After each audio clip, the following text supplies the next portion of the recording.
Hello, my name is Scott Strawn, County Extension Agent Agriculture with Ogletree County, Texas A&M AgriLife Extension Service.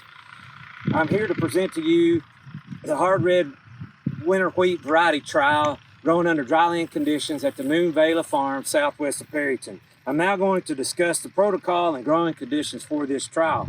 28 commercially released hard red winter wheat varieties were grown under dryland conditions. Each of the varieties were placed in the trial at the request of representing companies that paid to have each of their varieties in the trial. This trial was designed and implemented under the direction of Dr. Jordan Bell, agronomist with Texas A&M AgriLife Extension Service in Amarillo. Each of these varieties will be evaluated for yield, test weight, and moisture. The results will be released at a later date by Dr. Bell. The previous crop in this field was grain sorghum. It was summer fallowed under minimum tillage conditions. The planting date was September 25th. The planting rate was 40 pounds. Fertilizer placement at planting was 25 pounds of P and 10 pounds of sulfur. It was also top dressed in early March, 10 gallons of 2800. Herbicides after planting were 2,4-D and Ally April 20th. The moisture conditions in this field at planting and throughout the growing season until the end, prior to the end, were excellent. Then about mid-April until now, it was extremely warm and dry, so it did affect the yield potential in this trial. We also had a mid-April freeze that also did affect some of these varieties. In this trial, we are going to give each plot a visual rating. This rating is based on the county average, dryland average of 25 bushels to the acre. Hello, I am J.R. Sprague, County Extension Agent, Ag and Natural Resources with the Texas A&M AgriLife Extension Service in Lipscomb County. Today, the variety I'm showing you to my right is AgriPro SY Wolverine. Well, it fits both irrigated and dryland conditions in western high plains. It has good disease tolerance, has excellent straw strength. Tillage and drought tolerant is also one of its traits. It is medium in height, early medium maturity, has very good tillering, and the pedigree is Everest, Platte, and SY Wolf. In this trial, we give a visual rating of average for SY Wolverine. Hi, I'm Christy Slough, County Extension Agent for Ag and Natural Resources for Texas A&M AgriLife Extension in Hutchinson County. Today's variety is Westbred 4721. This variety has good foliar disease protection except for soil-borne mosaic. It has an excellent straw strength and it has a later maturity. There is better yield under irrigation though, and because this is a dryland trial, we give it a below average rating. Hi, I'm Matt Whiteley, Ag and Natural Resource Agent up in Hansford County. With us today we have OSU's Baker Ann variety. The Baker Ann variety is stripe rust resistant, but is susceptible to leaf rust. It has a high yield potential and excellent baking properties. But with a visual inspection, we would say this is less than average. I'm Sterling Scott, Assistant County Agent in Ogletree County. Today I have WB 4595. It's well adapted to a broad region across the southern Great Plains.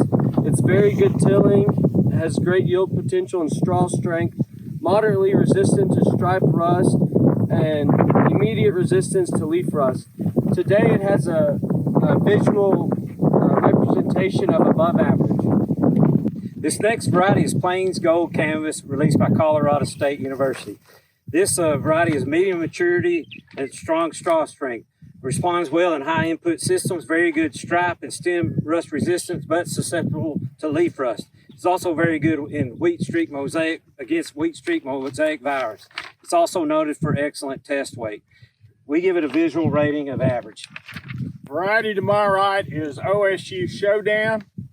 It has resistance to stripe rust, but moderately susceptible to leaf rust. Has a broad range of environmental conditions. Tillering potential is high with average straw strength, Variety needs to be planted at higher rates to compensate for lower fall ground coverage. Good drought tolerance. Average visual appearance in this drought. This variety is Plains Gold Lagan. This variety is a semi-dwarf variety used for grain-only production. It has excellent in winter hardiness and its drought tolerance. It's resistant to the wheat curl mount. It is noted to have moderate susceptibility to wheat streak mosaic. In this trial, we give it above average visual rating. This variety to my right is AgriPro Syngenta Grit. It's a 2017 release, a medium early dual maturity variety that is adapted to the southern Great Plains. Noted for drought tolerance and straw strength and a good disease package. Moderately susceptible to leaf rust and an intermediate tolerance to stripe rust. We give it a visual rating of below average in this trial. Here to my right, I have Cropland 7050. It is a new variety with excellent yield potential, especially in early maturity products. Strong straw test weight, tolerance to acidic soils, with resistance to stripe rust and soil-borne mosaic. We'd give this a visual inspection of average to below average. The next wheat variety is WB 4792. It's well adapted to a broad region across the southern Great Plains. It's very good yield potential and straw strength, good winter hardiness, moderately tolerant to stripe and leaf rust. We give this a visual inspection of above average. To my right, we have TAM 101, which was released in 1971, and this is typically used in trials for a historical check. This variety has been surpassed by many other varieties and should not be planted commercially. This next variety is TAM 205. It was released in 2019 and is a dual-purpose variety that is made for the high plains and rolling plains with good fall forage production. It's resistant to leaf rust, stripe rust, and stem rust. It is also resistant to the wheat curl mite and wheat streak mosaic virus. It has large seeds and high test weights. We give this an average visual rating in this trial. This next variety is a Texas A&M AgriLife release in 2014, TAM 114. This is good for dual purpose systems, tolerates heavy grazing pressure, also maintains grain yield. Similar to TAM 111, but higher yield potential with improved disease resistance. It's moderately susceptible to wheat streak mosaic, resistant to stripe and leaf rust. We give it above average rating. This is WB Winterhawk. It was released in 2007 and is adapted for the western regions of the Great Plains.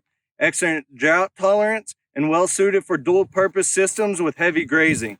It produces good fall foliage, intermediate stripe and rust resistant, but susceptible to leaf rust and stem rust. It's moderately susceptible to wheat streak mosaic virus, good straw strength, and good resistance to shattering. We give this a visual inspection of above average.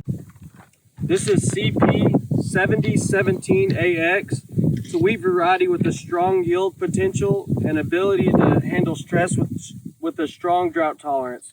Tolerance acid soils and resistant to soil-borne mosaic.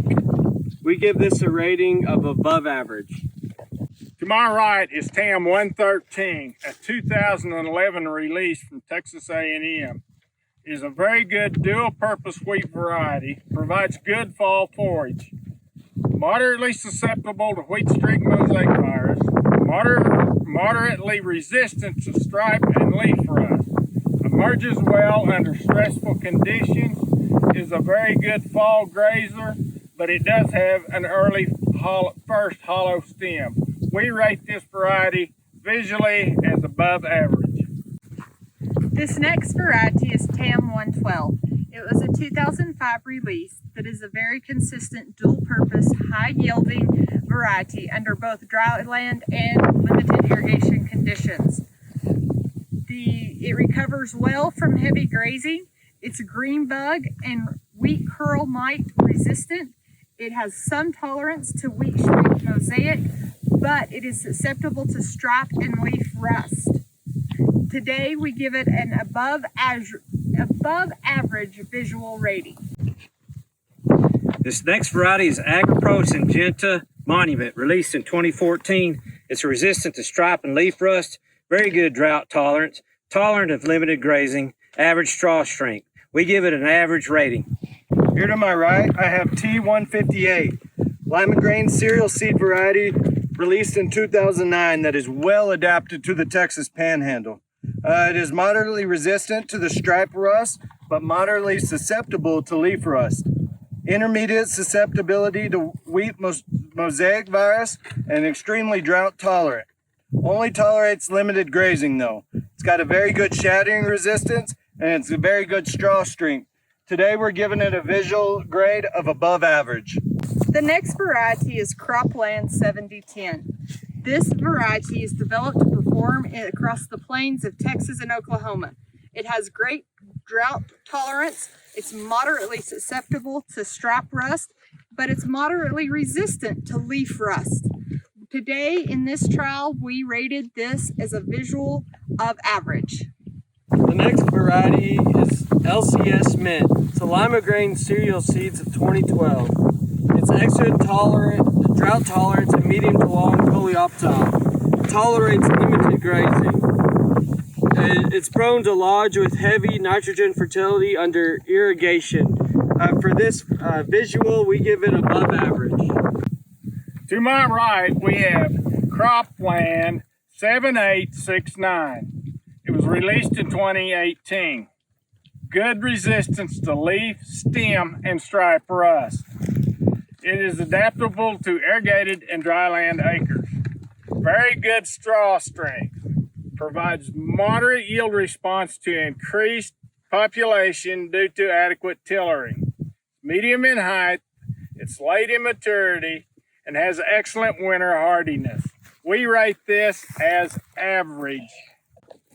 This variety is released by Colorado State University in 2019. It is Plains Gold Guardian. It has an excellent disease package. It's resistant to wheat streak mosaic virus and wheat curl mite, which transmits wheat streak mosaic virus. Guardian also carries resistance to all three predominant rusts. This has high yield potential and test weight. Certified seed only, no seeds saved allowed for this variety. We give it an average rating. To my right, we have SY Rugged. Certified seed began to be available in 2018.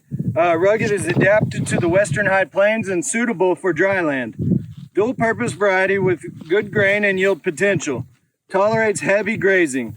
Resistant to stripe rust and moderate resistant to leaf rust. Very good drought tolerance and winter hardiness. We give the visual grade of average to above average. This is TAM 115. It's the new Texas A&M AgriLife seed of 2019. It's a dual-purpose variety positioned for the Texas High Plains. It's resistant to leaf rust, stripe rust, stem rust, green bug, and a wheat curl mite. A few days later to show first hollow stem. It's excellent drought tolerance. We give this a rating of average to above average. To my right, we have Lone Rider, an Oklahoma State University release in 2017.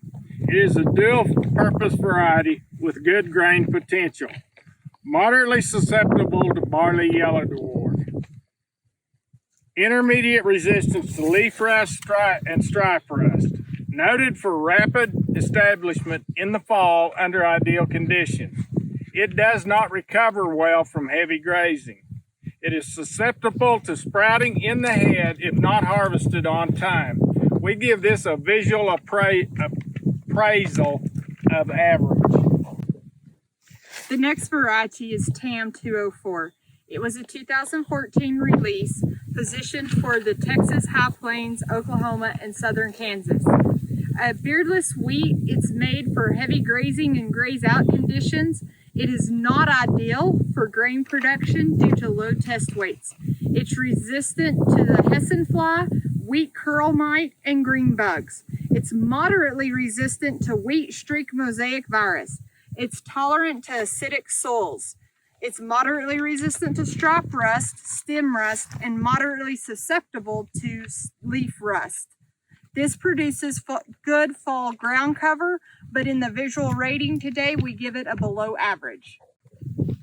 This is a Texas A&M AgriLife release in 2003, TAM 111.